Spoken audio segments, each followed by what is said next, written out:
vocês é o seguinte, gente, devido à pandemia aí do coronavírus, a gente está tendo que fazer as nossas aulas aqui à distância, porque a vida não para, né? Então, essa aqui é uma aula encomendada pela Escola Fundamental Paraíso, junto com o sistema CMDC. Então, Escola Fundamental Paraíso, sistema CMDC encomendar essa aula. Ela é uma aula de geografia. Opa, deixa eu apagar esse trem aqui. Aí. Ela é uma aula de geografia. Eu sou o professor Edmar de Figueiredo e esse aqui é o meu canal.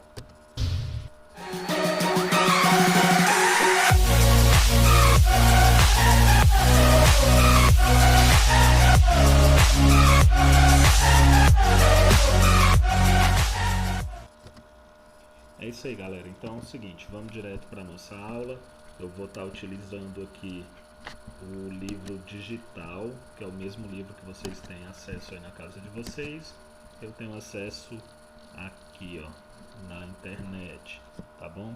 Então a gente vai estar utilizando esse livro aí para dar uma revisada nos conteúdos que a gente já abordou aí em sala.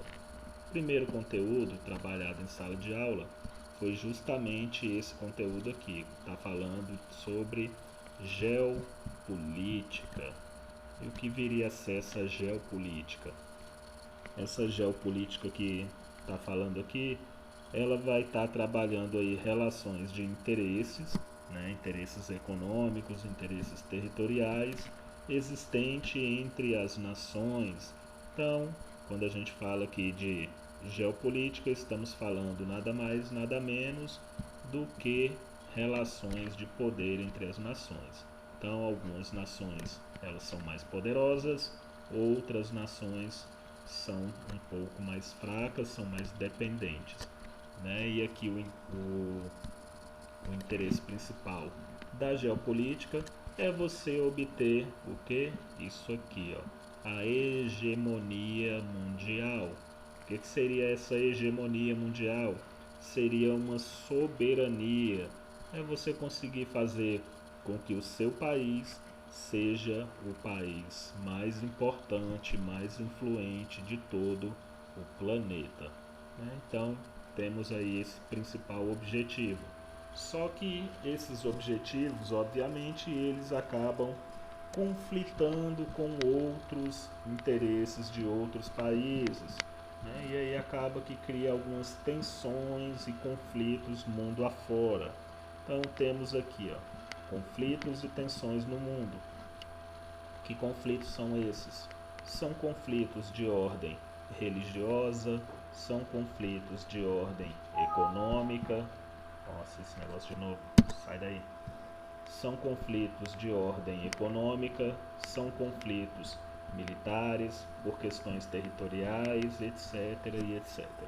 Então, temos aí uma grande quantidade de conflitos diferentes ocorrendo no mundo por conta dessa questão aí da geopolítica, né? Lembrando que o interesse sempre da geopolítica é você conseguir a hegemonia, que, como vocês podem ver aqui, ó, do ponto de vista político, designa a influência intensa ou supremacia exercida por uma classe, um povo ou uma nação sobre os outros. Então, nada mais é do que você querer colocar a sua cultura, o seu país, a sua nação acima das demais e as outras aceitarem isso.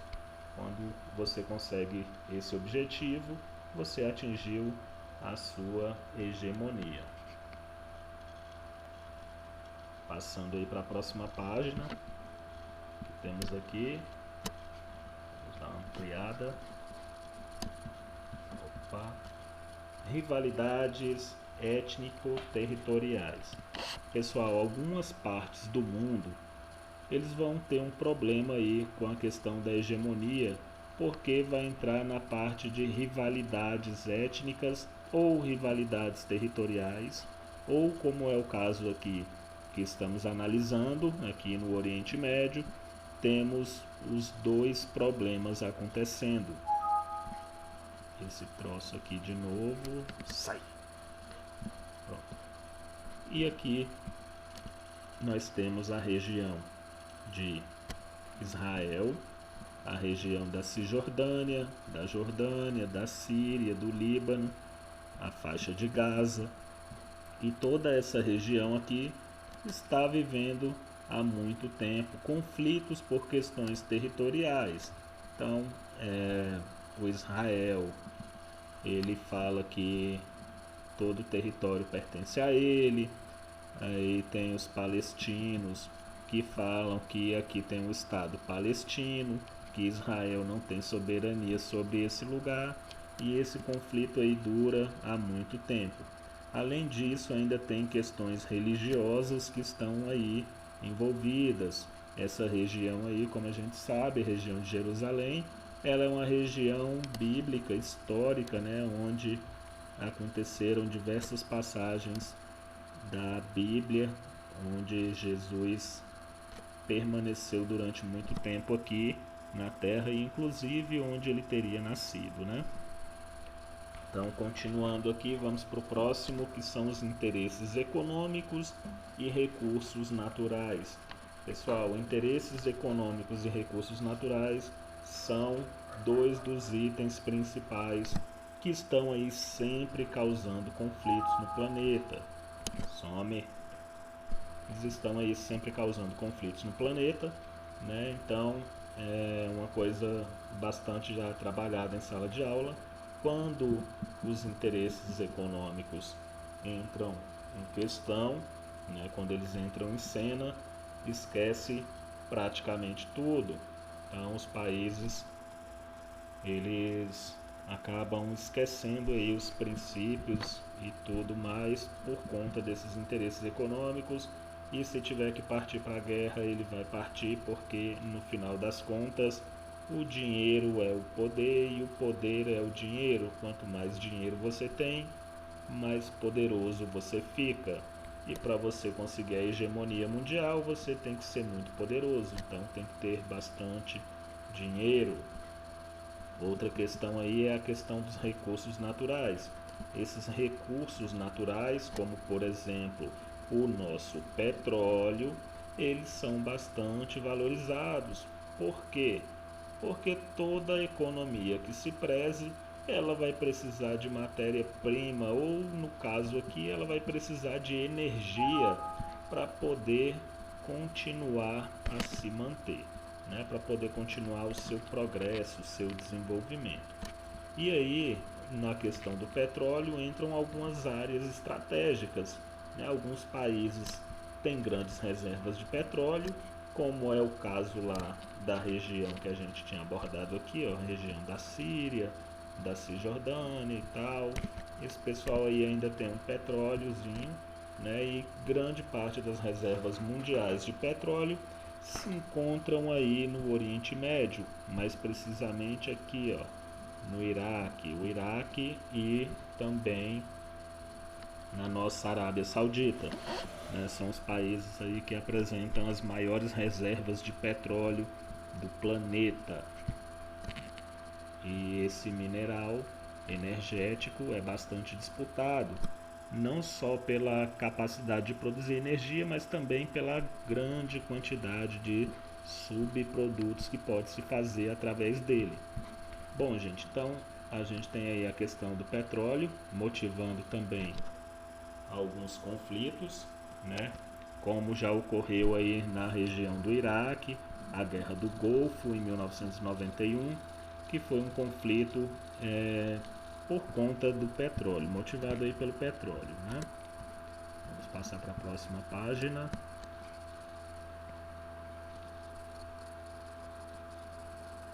Agora temos aí, vamos ampliar aqui. Opa, aí. Então temos aqui a expansão territorial. Outra parte lá que eu falei sobre a hegemonia seria justamente essa questão aí da expansão territorial. Para que você consiga uma hegemonia, você precisa de bastante recurso. Para você conseguir esse recurso, você precisa ter um território relativamente grande. né? Quanto maior o seu território, maior a probabilidade de você obter recursos minerais, recursos naturais, recursos energéticos. Então, uma das grandes bases da geopolítica é justamente essa questão aí do território. Tá? Isso aí vai estar aqui na página 321 do livro de vocês. Aí a gente tem aqui falando um pouquinho sobre a Ucrânia, né, sobre suas regiões, a quantidade de recursos que são encontradas. Aí a gente pode estar analisando na tabelazinha aqui, tá? Lembrando sempre o que, galera, que em geografia os mapas são extremamente importantes.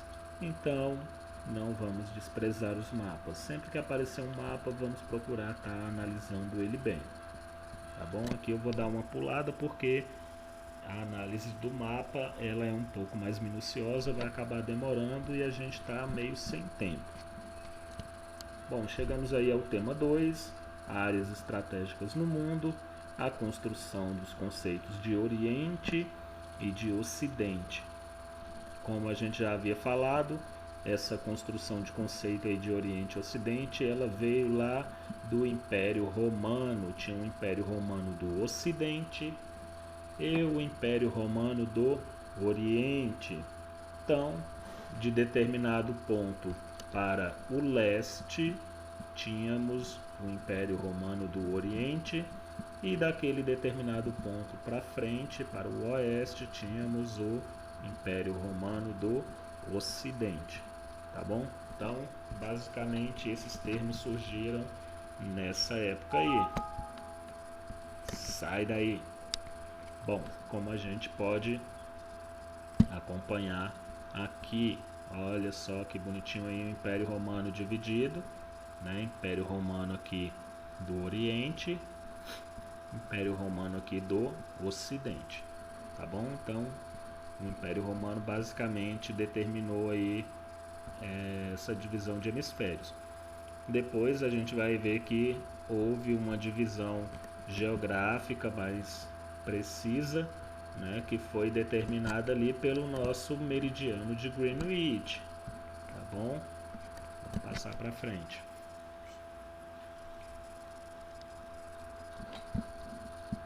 Passando aí, estamos chegando aonde? Na expansão do Ocidente. Bom, pessoal, as nações, as civilizações, as culturas orientais, elas são culturas milenares, tá? Então tem milênios aí algumas dessas civilizações. O Ocidente ele demorou um pouco mais para se desenvolver, porém, entretanto, contudo, todavia, esse processo de expansão ocorreu, né, e a gente conseguiu aí um nível de desenvolvimento muito alto. Haja vista aí os Estados Unidos, né, a maior nação do planeta, o país mais rico, o país mais poderoso, e ele está localizado onde? Aqui no hemisfério ocidental, tá bom? Então é o seguinte, a partir do momento que tivemos aí esse Ocidente se destacando, a gente passou até a ocidentalização de povos e nações. A gente passou a ter muitos países sendo influenciados aí pela cultura norte-americana, pela cultura do oeste europeu, tá? Essa parte ali do oeste europeu também é considerado ocidental, tá bom? Mesmo que esteja ali a leste do meridiano de Greenwich, tá bom? Então França, Alemanha, Espanha, tudo é considerado Ocidente. Lembrando que eu falei considerado, tá bom? Nesse aspecto aqui, não que esteja realmente no Ocidente. Bom, continuando aí, a gente parte para poder de influência. Esse poder de influência aqui, ele está associado a dois fatores muito característicos. Quem é que influencia mais? Quem influencia mais é quem tem dinheiro, poder econômico, e quem tem mais armas, armamentos, poder bélico. Então, basicamente, o poder de influência ele é estabelecido por esses dois critérios. E aqui no começo a gente vem falando sobre o poder bélico, né? Aqui a ameaça nuclear. Então, quanto mais países conseguem armas nucleares, menos influência os outros terão, né, sobre ele. Então, quanto maior o seu poder de fogo, menos você vai ser influenciado. E aí a gente tem algumas potências no mundo, né, alguns países no mundo que já têm essas armas militares, né, como essas armas nucleares, desculpa, como por exemplo os Estados Unidos. Tá? Então ele procura estar fazendo com que as outras nações não consigam também chegar aí a esse desenvolvimento, porque quanto mais países no mundo tiver armas nucleares, menor vai ser o poder de influência dos Estados Unidos. Existem também algumas potências regionais, existem países que mandam muito ali dentro da sua região, como por exemplo o nosso querido Brasilzinho. Olha aí o Brasil, o maior país da América do Sul, o maior país da América Latina, a maior potência aqui da América do Sul, admirado e respeitado por todos os nossos vizinhos. Então, estamos aqui muito bem no cenário, tá? No cenário regional, o Brasil é o líder, tá bom? Se você for parar para pensar em questão de América no geral, apenas os Estados Unidos encontra-se aí à frente do Brasil, tá? Vamos para frente.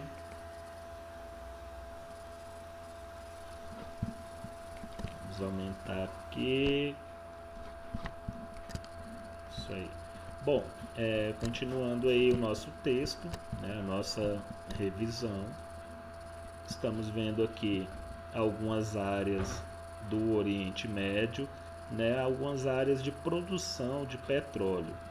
Todas essas áreas aqui estão produzindo petróleo e, consequentemente, são áreas que são bastante requisitadas aí no mundo, né? São áreas bastante importantes, tá bom? E aí elas são chamadas de áreas estratégicas. Tá? Então essas áreas aí onde tem uma grande quantidade de petróleo, elas são chamadas de áreas estratégicas. Gente, não é só a produção de petróleo, tá? Você pode ter uma área estratégica, por exemplo, de passagem de petróleo, como por exemplo temos aqui esse estreitozinho aqui, ó. Estão vendo? Olha aqui o estreito de Hormuz. Esse estreito aqui é uma passagem estratégica, né? Afinal de contas, sabemos que o petróleo ele é transportado aí por navios, e se você controlar essa passagem aqui, nenhum navio entra e nenhum navio sai, o que faz com que você tenha um grande poder de influência, um grande poder de barganha, né? Um poder enorme de negociação, tá certo? Ainda falando aí do nosso Brasilzinho, olha só, o Brasil detém quase 1% das reservas de petróleo do mundo. É pouco, mas seria já quase suficiente para a gente se manter aqui sem precisar comprar petróleo de ninguém, tá bom? Então, olha só onde estão aí as maiores reservas do mundo. Aqui, ó, Arábia Saudita, Iraque, Venezuela, tá? A gente tem uma grande quantidade aqui no Canadá, a Rússia também está aí em destaque, tá? Enfim, esses aí são os maiores produtores. Como vocês podem ver aqui, ó, nessa região, ai que ódio, sai daí. Então, como vocês podem ver aqui nessa região, Aqui a nossa Península Arábica, o nosso Oriente Médio, e essa região aqui é a região que mais produz petróleo no planeta, tá bom? Consequentemente, ela é uma região estratégica, uma área estratégica muito importante. Vamos para frente. Vamos ver o que mais temos aqui. Bom, circulação também pode ser considerado passagem estratégica. É o que eu falei aí na página anterior, né? Aquelas áreas lá onde você pode controlar ali o fluxo de mercadorias, né? A passagem dessas mercadorias podem ser consideradas áreas estratégicas. Olha só a região do Estreito de Hormuz que eu falei para vocês. Olha a importância dela aí no mundo, no comércio de petróleo. A maior parte do petróleo sai daqui para algum lugar do planeta. Então, se você controla essa região, automaticamente você tem o controle aí de boa parte do comércio de petróleo no mundo. Tá certo? Bom, aí na próxima página teremos exercícios, tá? E por enquanto ficamos por aqui. Essa vai ser a revisão aí dos temas 1 e 2. Gostaria que quem ainda não fez essa atividade finalize. Os que já fizeram, por favor, elaborem aí mais umas questões, né? Pelo menos mais umas 6 questões sobre o conteúdo, tá bom? E é isso, galera. A gente vai ficando por aqui. Quem estiver vendo esse vídeo no YouTube e quiser deixar um like, quiser deixar um comentário e quiser fazer sumir essa caixinha infeliz daqui, pronto, sumiu. Quem quiser deixar aqui o comentário, quiser fazer perguntas, assim que possível estou respondendo, tá? Quem estiver assistindo na plataforma, vamos fazer as atividades, vamos elaborar aí as questões, tá certo? E a presença vai ser contabilizada de acordo com as questões que vocês forem criando. Então, quem fizer a atividade, está sendo computada a presença. Quem não fizer, está sendo colocado falta. Tá bom, galera? Valeu, falou e é nóis!